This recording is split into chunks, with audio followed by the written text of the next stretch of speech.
欢迎来到巴巴娱乐呀频道，请订阅频道，所以大家不要错过当天最热门的新闻。我们今天的时事通讯包括以下内容：肖战退团独立改名山余生杨紫，彻夜难眠内幕引热议。肖战的名字一夜之间变得像热锅上的玉米粒，噼里啪啦地蹦进了无数人的手机屏幕。半夜3点，微博还在刷新，突然干净利落成了肖战，没有前缀，没有后缀，就像球场上的10号球衣，脱下队服那一刻，全世界的目光都在等他的下一步。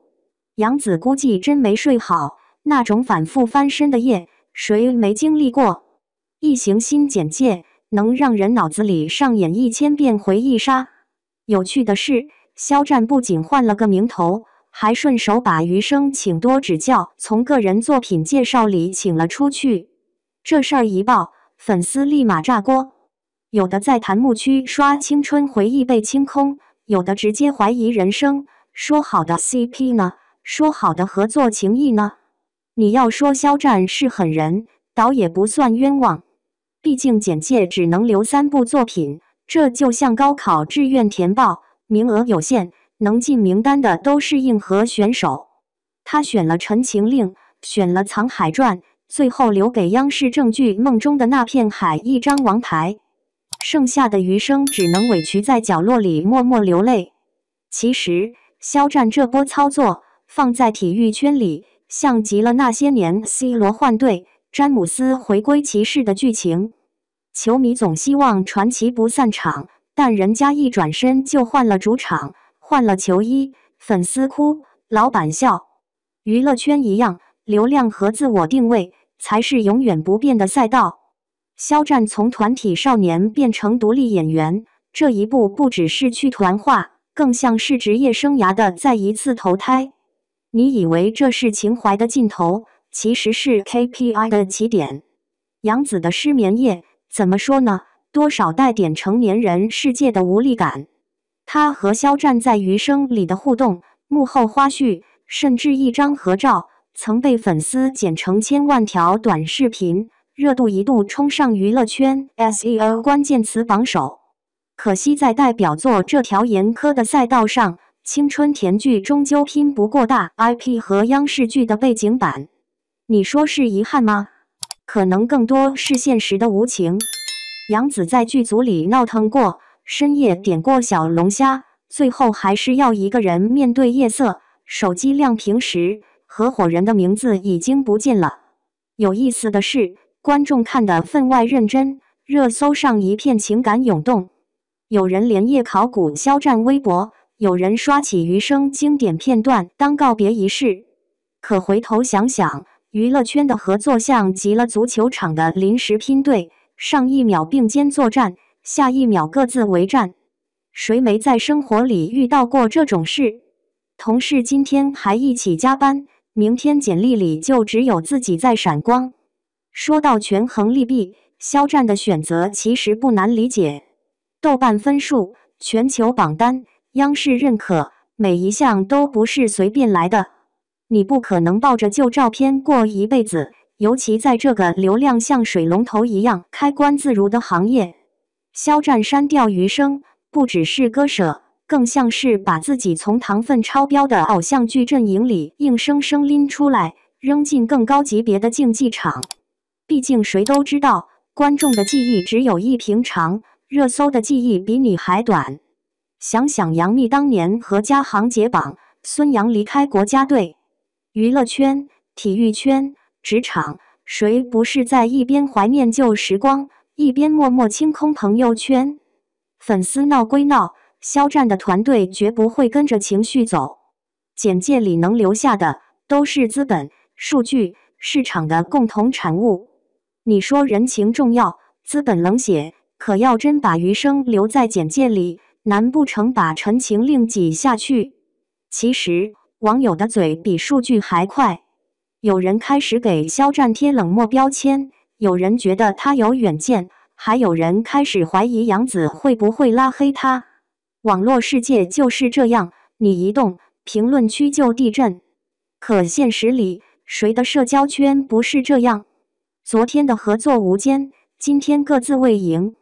肖战不是第一个，也绝对不是最后一个。说到 SEO 关键词，别以为这事儿只是粉丝热闹。现在娱乐圈的每一次变动，背后都是流量数据的暗战。热搜、豆瓣、抖音剪辑，每一个节点都决定了能不能持续稳定流量。肖战删剧改名，分明是一次品牌升级，哪怕情怀有点凉，流量绝对热。数据不会骗人，观众才会。这事说大不大，说小不小。你以为是2个人的回忆，其实是整个行业的游戏规则在重新洗牌。哪怕杨紫再难过，天亮后还得继续营业。肖战删掉的不只是剧名，更是团体少年时代的最后温存。娱乐圈没有永恒的朋友，更没有永恒的敌人，只剩下永恒的流量和焦虑。你要说这事有多大意义，我也说不好。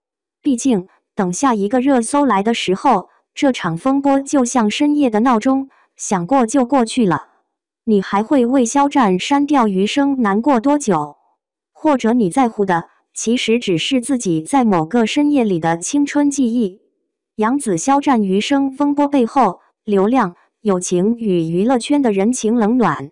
要说最近让吃瓜群众津津乐道的事，莫过于杨紫和肖战在余生，请多指教这部剧上的分手大戏。一个是国民闺女，一个是顶流小生，2人合作时火花四溅，谁能想到剧情外的故事比剧里还精彩？网友们一边替杨紫鸣不平，一边又忍不住扒拉起2人的过往恩怨，这热闹劲儿比春晚小品还下饭。话说回来，当初肖战接下男主顾位的时候，还没现在这么红。那会儿杨紫早已凭借一系列作品站稳脚跟，她选中这个项目，或许看中的正是对方身上那股潜力股气质。毕竟娱乐圈就是个大型赛马场，今天你是千里马，明天我就可能成伯乐。可惜现实不是童话。余生播出后风评扑朔迷离，不仅粉丝撕得飞起，就连主演之间也出现了微妙变化。最让人唏嘘的是，肖战刚改名脱团，转头就把自己代表作名单里的余生和杨紫悄悄删掉。这操作像极了朋友圈拉黑前最后一次点赞，我们好聚好散，但别再提彼此。而此时的杨紫还在为老搭档宣传新作，一腔热血为了狗，让不少网友直呼心疼。姐妹，你是真错付了。当然，也有理智派观众出来打圆场，说什么其实最早定男主的是肖战，资本捧谁都是玄学，甚至还有人翻旧账，说当年进组时杨紫带了一队编剧，把原本挺完整的男主成长线给拆得七零八落。这么一来二去，余生的口碑成了一锅夹生饭。有人嫌女主演技浮夸，有人吐槽角色感情太假，还有粉丝直接互掐到天昏地暗。但细想下来，这种局面何尝不是当下内娱生态的一面镜子？明星合作本该双赢，可一旦涉及资源分配、流量归属和个人利益，那点薄如蝉翼的人情味瞬间蒸发殆尽。前脚还是并肩作战的同盟军，后脚就能变成各自为营的小岛屿。你说这娱乐圈是不是比宫斗剧还精彩？咱普通观众其实也见怪不怪了。谁没遇到过职场里的塑料兄弟情？一起加班熬夜写方案，到头来升职加薪只剩独角戏。曾经共患难，如今见面点头之交。如果连明星都逃不过这样的命运，我们又何必苛责自己凡夫俗子呢？面对这样的纷争，其实大家更希望看到演员用作品说话，而不是靠炒 CP 或者互相踩踏博眼球。不管幕后如何勾心斗角，只要荧幕上的角色真诚动人，就是对观众最大的尊重。当然啦，要想避免类似4X 现场，各方最好还是回归专业，多磨磨演技，少玩套路，把精力放在打磨好每一个角色上。毕竟没有哪个观众愿意一直被拿来消费感情纠葛。最后留个问题给大家：究竟是谁先辜负了谁？是名利让友情变味，还是我们总爱把艺人的关系幻想得太美？